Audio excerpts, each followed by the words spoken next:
esteemed speakers, speakers, participants, and and warm warm welcome. welcome to today's World Summit 2024.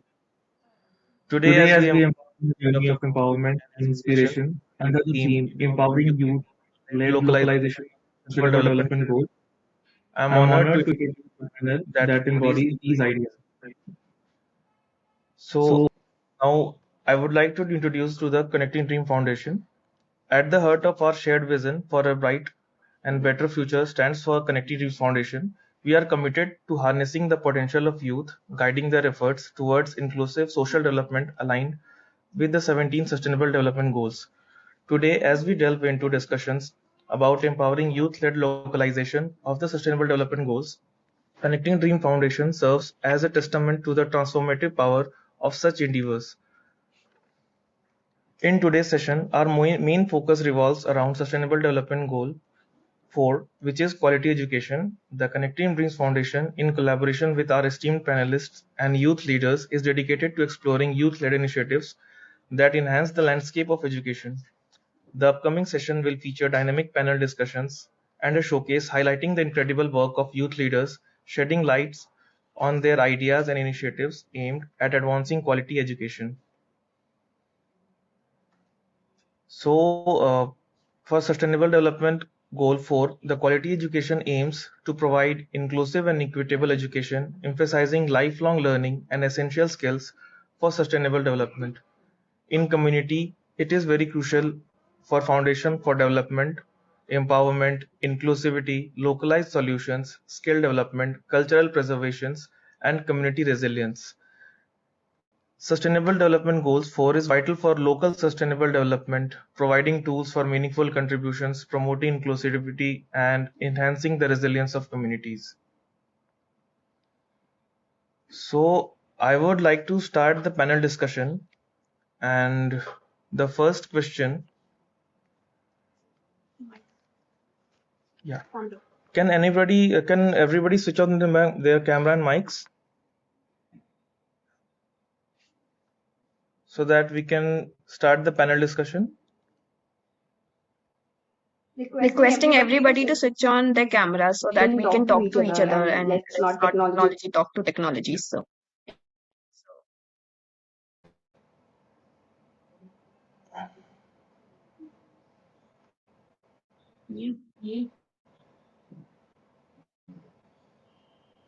okay, we can start with the.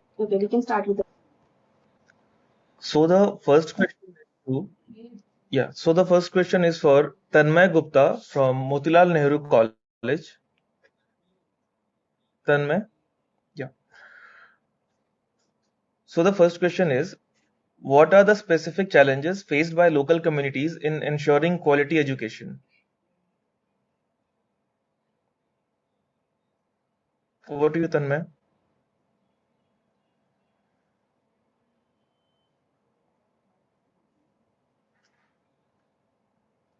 Tanmay, your mic is on mute. Am I audible?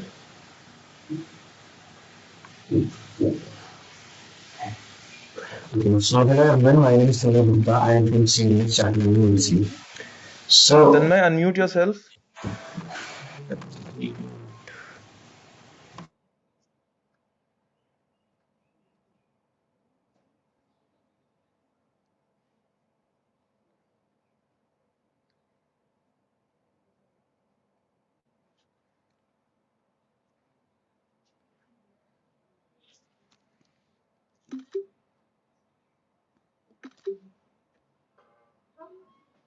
Tanmay, you're on mute.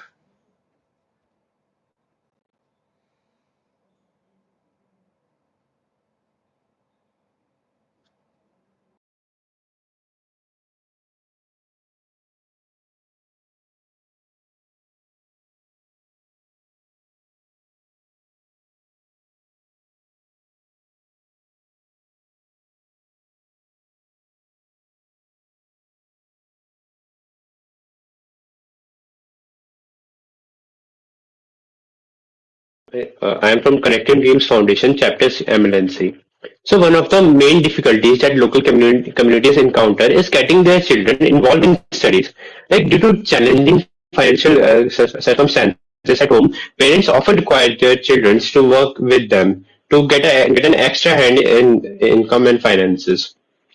This makes them affording education an additional challenge for parents, as it not only requires money but also takes away their precious time. This is a major resource for those communities who are battling for their livelihood and their food.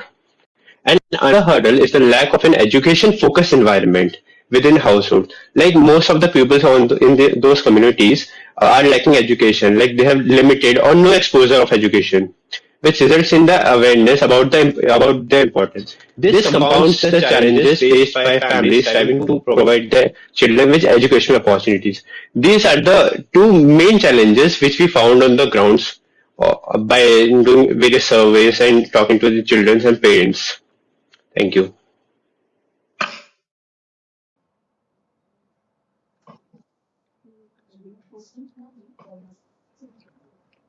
Okay, thank you, Tanmay. So the next question is for Rajvi from Gargi College.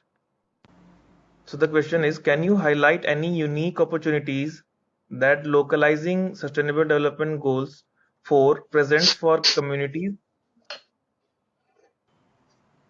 Greetings, everyone. I'm Rajvi, Director of Project Kilkari at CDF Kargi.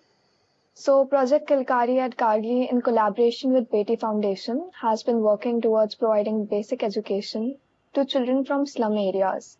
Our volunteers have been teaching these kids who don't have access to the formal school education. As a result, the local communities who used to make these kids work and beg on traffic signals is now encouraging them to take their education more seriously. Many children who were taught by our volunteers at Beti Foundation have appeared for their exams through open school portals and have been qualifying them with flying colors. Hence, localizing SDG 4, that is quality Network education, connection can indeed connectivity. impact their Nice. lives Good. in a positive way. Thank you.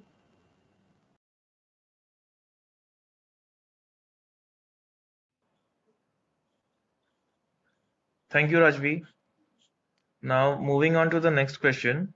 It's for Mansi from Khalsa College. How can youth actively participate in the localization of Sustainable Development Goals 4? Hello everyone, myself Mansi Tuteja. I am Project Kilkari Director Head at CDF Khalsa chapter. So answering this question, I believe that one of the biggest problem in our country is that there is a gap between the right teachers and the children who are actually in need for education. So for the successful implementation of SDG 4, quality education, the youth that is already well educated should be able to reach to the local level. So, in our project, through our collaboration of My Angels Academy, we are able to teach students living in Odisha through an online platform. And in our offline Pathshala at Malkagan Center, we cater to more than 40 plus students. In our project Parvaz, that is about teaching students living in Jammu and Kashmir through audio calls, we teach them. So this is how youth can contribute to localizing SDG 4 by reaching the people in actual slums and bridging the gap between the right teachers and those who are in need of education. Thank you. Thank you, Mansi. So our next question for Tanya Mishra from MLN College is, what strategies have been successful in fostering community engagement in educational initiatives at the local level? Tanya Mishra. Hello everyone, am I audible? Yes, Tanya. Yes. Good afternoon, sir. Good afternoon, ma'am. So we have actively facilitate information sessions with our parents, not our parents, the students that we teach, fostering a deep understanding between us. We have conducted awareness drives and surveys, meticulously address concerns like safety and timing.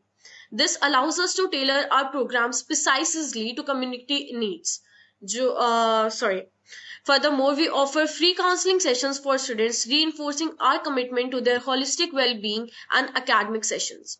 Moreover, we have established a dedicated classroom with comprehensive books and structured syllabus, providing parents and students with assurance regarding their studies and safety. Additionally, our efforts include setting up a library through various successful donation drives. Furthermore, that educational resources for the community. Thank you. Thank you, Tanya.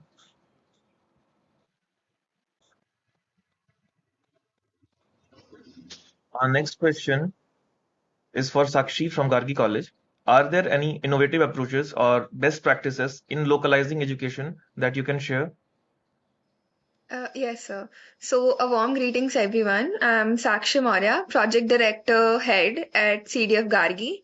So, as we know that localizing education is a very dynamic process and that requires collaboration, adaptability, and deep understanding of a community's need, right? So, at Project Alpha, it is basically a project that consists of like developing a holistic development in the students. So at we have our own curriculum that consists of reading and listening, writing, social and emotional activity, speaking activities. So moreover, we are always open to include more things in our curriculum so that we can help local peoples to have a basic understanding about the necessary education apart from like academics. So at Beti Foundation, Beti Foundation basically consists of those students who live near roadsides and they do not have access to like stationaries, even textbooks. So we provide them, besides basic knowledge, we also provide them with the necessary stuff which help them in their education. And in silver lining is basically for blind student, that is a hostel and a tuition class for the blind students, as it is far away from our college, so we take online classes there. But at the same time we also make sure that they are understanding everything, and teachers there, they're also very helpful, and they, with the help of a brain script and audio music, we help them to learn certain things. Thank you. Thank you, Sakshi. Moving towards our next question. The question is for Dvij from Khalsa College. How can technology be leveraged to enhance local education? Dvij? Hello everyone.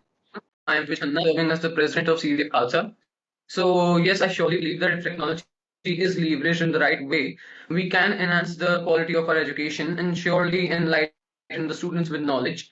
So taking an example, it is often seen as a challenge to provide education to the students in underprivileged sections and in remote areas. So what we did is that we partnered with an NGO based in Ladakh called Project Parvas, and we provided students education through audio calls. And we cater to 60 plus students, providing them 60 hours of education each every day. So what we did is that we developed point of contacts through audio calls, and then asked them to bring us students whom we can teach through audio calls. Obviously, initially it was a challenging process because without any video representation, it's obviously a difficult task. But seeing the positive result, we were delighted. So this is what shows that even a pinch of technology can enhance education by such a huge level. So yeah, that is what I feel. Thank you, Dvij. So my next question is uh, for Nandini. How important are partnerships between local governments, NGOs, and private sectors in achieving quality education at the local level? Nandini. Hello everyone, myself Nandini and I am Project Sarvangi Director of CDF SGTB Khalsa College.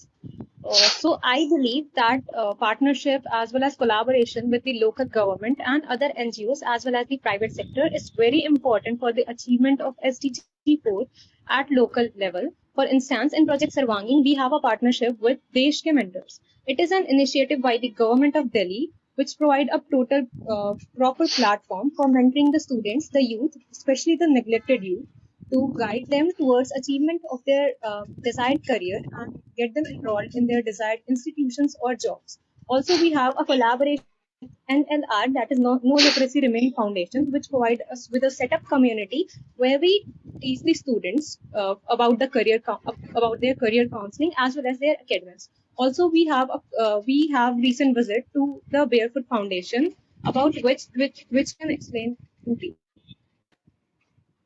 Yeah, so what we did is we collaborated academic with co-curricular for the students. We taught them in a government school that how to make envelopes from origami sheets, and we also taught them how to write letters in Hindi for their parents, which they presented to their parents, putting it in the envelope that they made. So we enhanced their education as well as developed something in co-curricular which could bring joy to them as well. So yeah, that is what we did through a government collaboration. There could I do? Yes. Thank you, Nandini and Dvej. So our next question is for Devarti from ARSD College. Devarti, can you provide examples of successful collaborations that have positively impacted education outcomes in local communities? Good afternoon, everyone. I am Devarti Chaudhary, currently the Kilkari head of CDF ARSD chapter. Yes, sir, I could answer that question because we have been in a collaboration with two of the NGOs, Nane Pakshi, situated in NSP, and JJ Colony's One Pak Sanstha for a while. And both the NGOs have provided. Devarti, you are not audible. Your network seems unstable. Hello, Yeah, Devarti. am I Yes, audible now?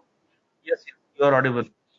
Okay, so I was telling you that I can answer this question because it's been a while we have been collaborated with two of the NGOs. One is Nane Pakshi, which is situated in NSP, and the second one is One Pak Sanstha, which is situated in JJ Colony, South Delhi. So both the NGOs has helped us to provide the learning space generously for Kilkari's educational activities, which created a conductive environment for learning.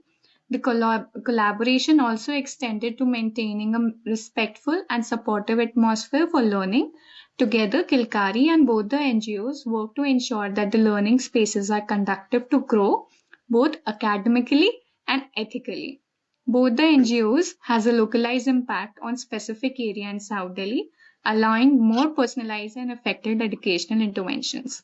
That was my take on this question.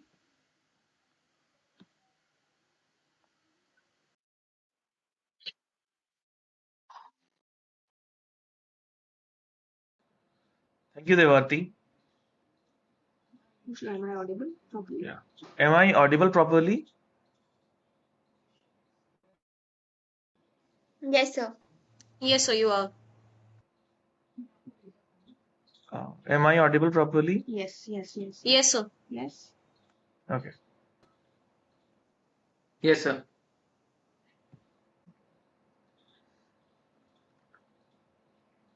So the next question is a combined question for ARSD College, MLNC College, and Khalsa College. The question is, what mechanisms are in place or should be implemented to monitor the progress of localizing quality education? And we will start with MLNC College.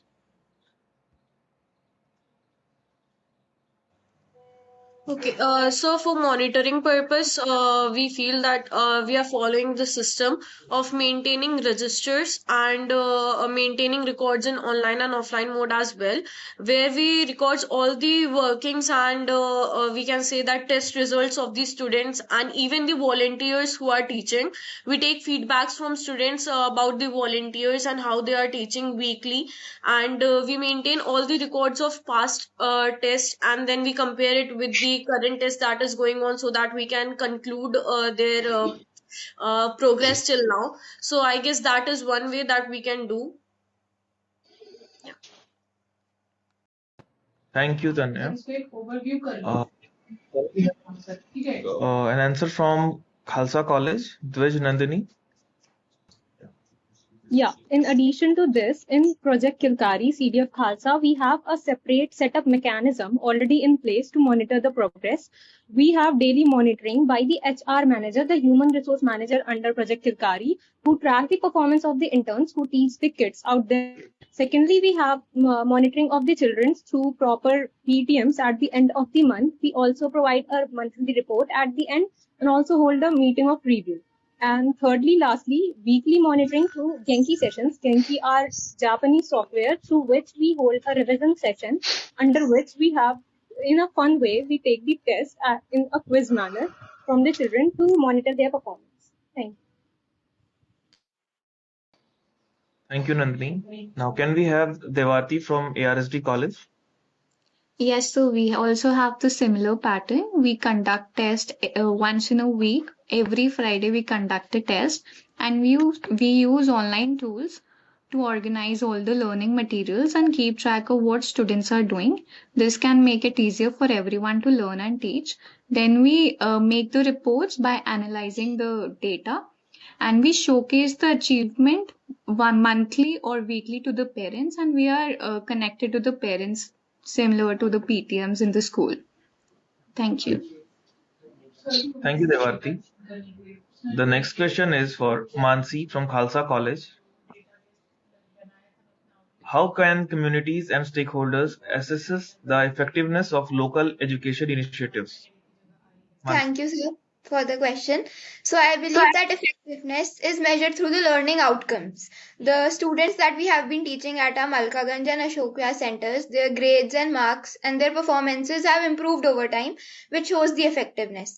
Moreover, to monitor the effectiveness, we have our self-made ebooks at two levels, the basic level and the medium level, which comprises of numerous tests and assignments. So through those tests and assignments, we are able to measure the effectiveness that what students are actually able to learn.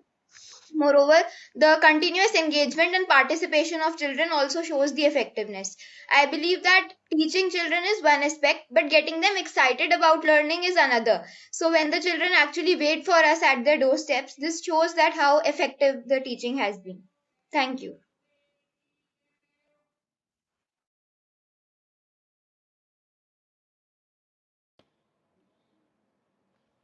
Thank you, Mansi. So, next question: what is necessary for capacity building at the local level to support the implementation of quality education?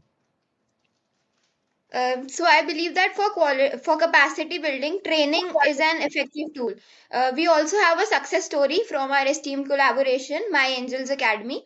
Uh, this is a story of a 30-year-old lady who previously was uneducated and was had no knowledge of even basic English and Hindi. And we taught her basic English and Hindi, and now she's further imparting that knowledge and skills to teach younger students. So this is an example of capacity building.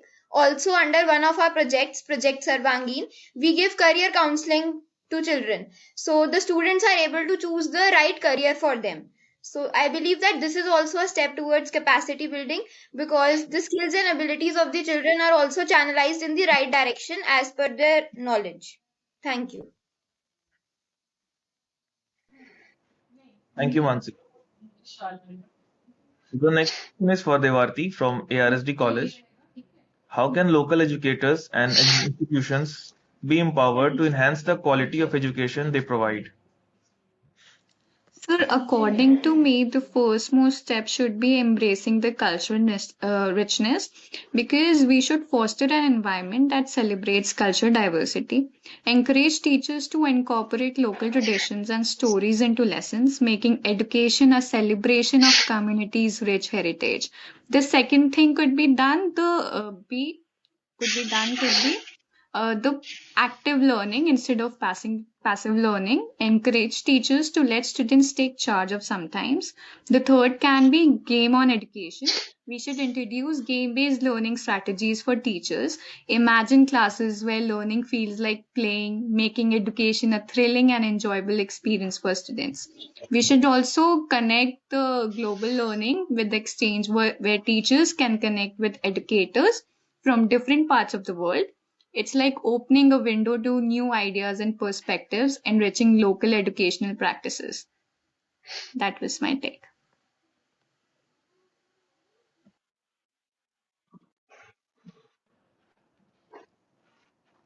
Thank you, Devarti. The next question is a combined question for SSD and ARSD College. How can local efforts in education be sustained over the long term? Can we go first? Yes, you can. Please. Okay, so the first thing that we are doing for sustainability is that we are not going to teach students directly. We are doing it via NGOs. So in case our project back off due to some reasons or our students back off due to some reasons in future, even though we'll ensure that it does not happen, but in case it happens, the NGO will make sure that they select better teachers and that it continues, that even if we break off with students, the NGO will wait to support them. And the second thing that we do is whenever a third year student is going, the actually the students, the one we are teaching, they get very connected with us. To every volunteer or every teacher, they have their one perfect volunteer for them. So what we do is with every third year students, a second or first year student accompanies them, so that even if the third year students leave, they'll be connected to second years and first years as well, and they'll stay for a while. And even we have programs where our alumni visit these students on like monthly or yearly basis. Thank you, Tanya. Now, can I ask Devarti? Yeah. Yes, sir. As I told you before, we monitor the data and evaluate it, and we use this information to make informed decisions, identify areas for improvement, and demonstrate the impact of initiatives to the stakeholders. We also design the educational programs that align with the local culture and values, making them more likely to be accepted and sustained by the community.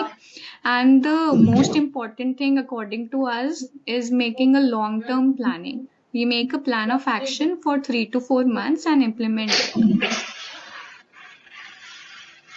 Thank you. Thank you, Devarti and Tanya. So the next question is also a combined question for MLNC College and Khalsa College. We would like to start with Khalsa. The question is, what indicators can be used to measure the long-term impact of localizing quality education? Thank you, sir, for the question. So, I believe that the biggest indicator is the retention ratio and the dropout ratio. Earlier, when we started our operation in 2019, the dropout ratio was much more. But gradually, over the years, in our offline centers at Malkaganj, we are able to retain the people in our boot camps and pathshalas. So this is a good indicator. Moreover, another long-term indicator that I could see was bridging the gender disparities.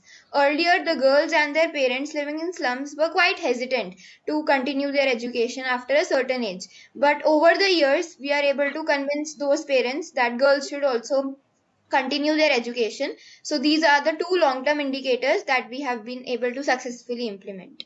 Thank you.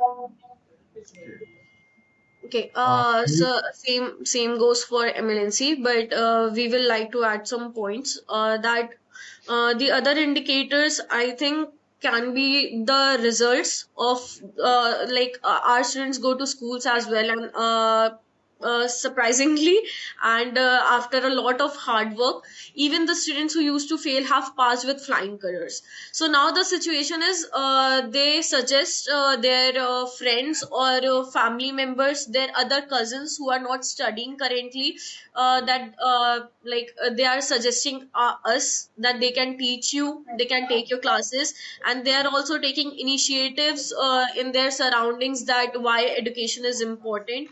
And yes, gender thing is also there. We have convinced their parents, after ensuring every safety measures and after showing them all the results, that it is safe for girls as well for studies. So yes. Yeah.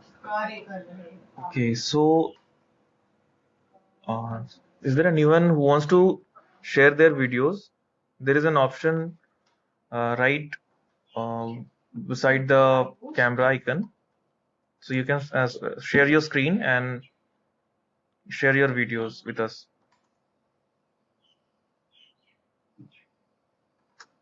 Dvish? Yeah, sure, sir. Just Yeah. a second.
Dwej, you need backend support?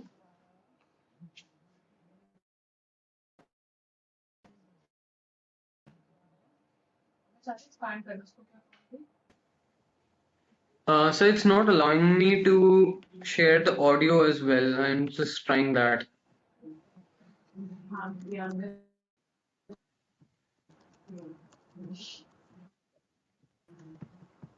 Yeah, it's not allowing me to share.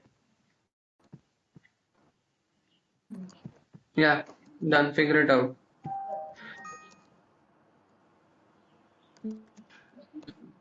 You able to share your screen?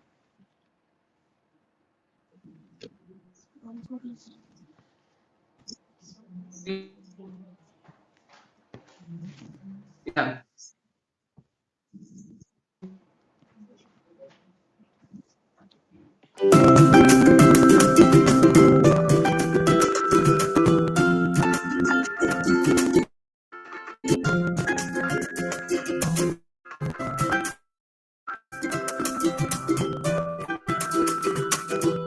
Dwej, you are not audible.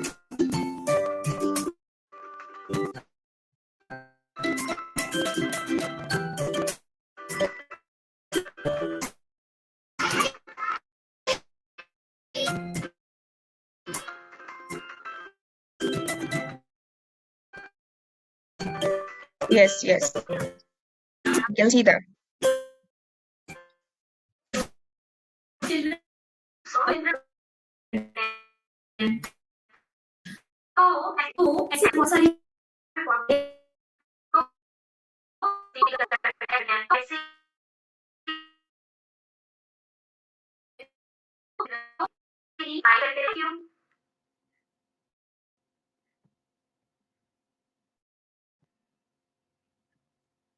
Yeah.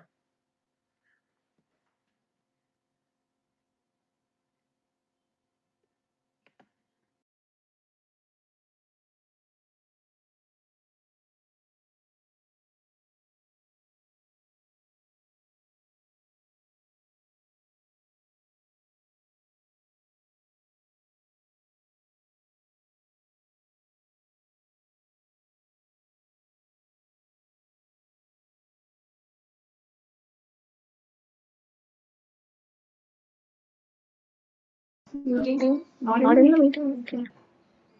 Hi, can anybody else share the screen? I would like to, ma'am.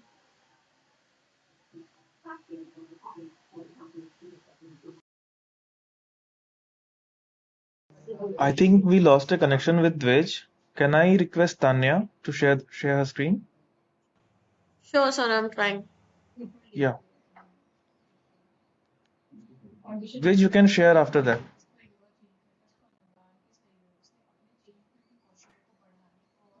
So I guess it was visible. Yes, yes, it was. It was yeah. Tanya, you can share if you have.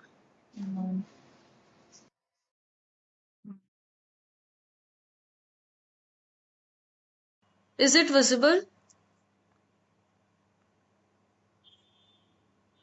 Yes, yes.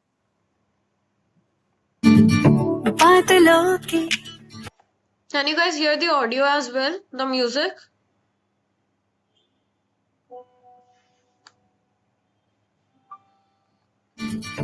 बादलों के बीच कोई रास्ता खुल गया रोने से कभी डरना तो नहीं गुनगुना जो तेरा गीत है जिंदगी की यही रीत है हार के बाद ही जीत है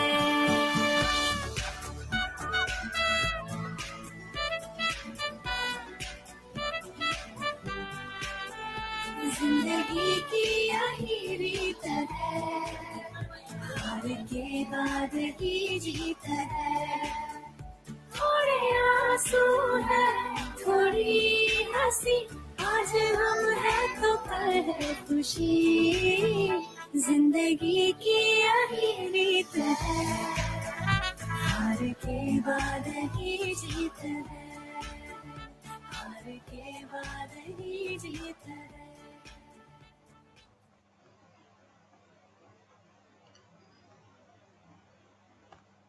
Yes, that is it from Motilal Nehru College. Thank you, everyone.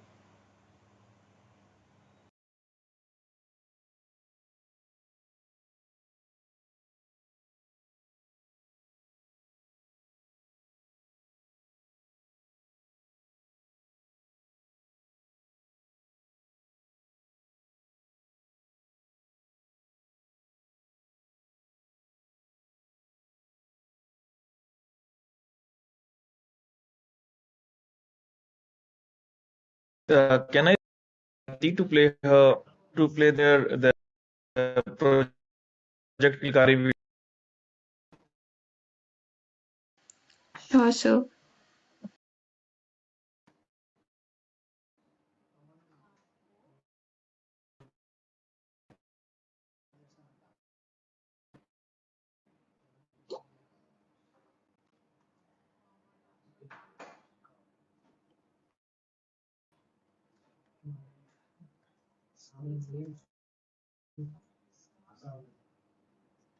Devarti, are you able to share?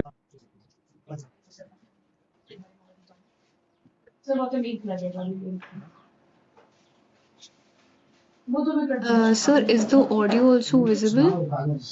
Sorry, audible?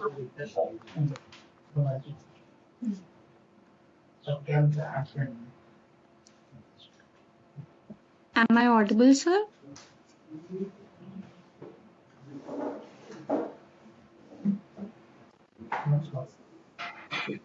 Yes, Devarti, we can see your screen. The video's audio is also audible?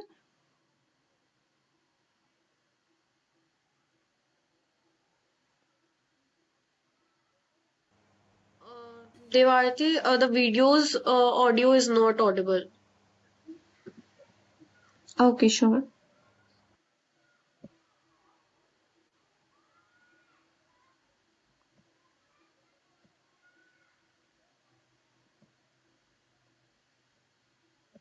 Could anyone please guide me how to do that?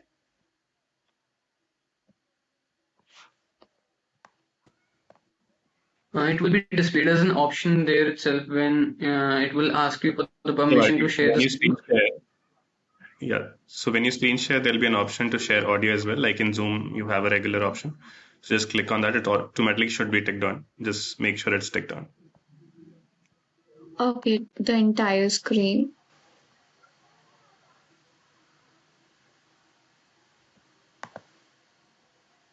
It's not coming for the Windows option.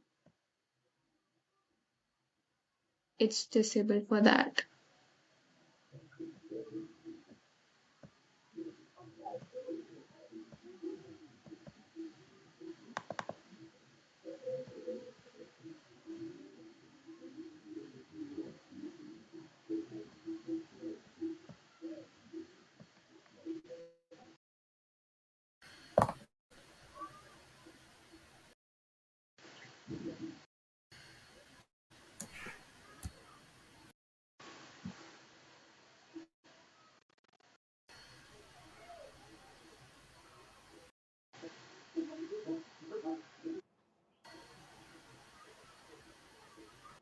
Yeah.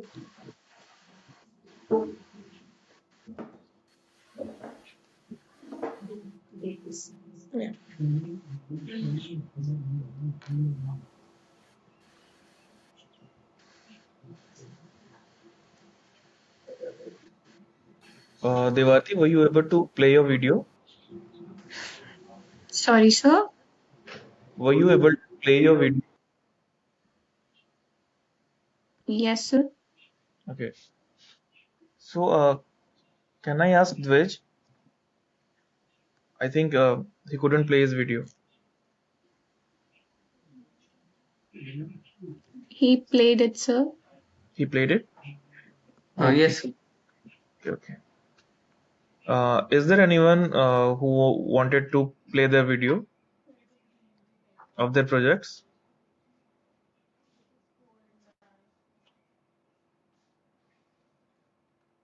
Okay.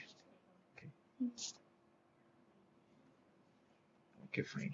So it was a very nice discussion with all our esteemed speakers, and I'm giving it to Anuradha for the Thanksgiving. Anuradha, over to Yes. So I'm joining from Shubhra's computer. So and it was a very nice discussion. We are delighted that the youth, the youngsters like you, are taking so much, you know, passion in revolutionizing the education.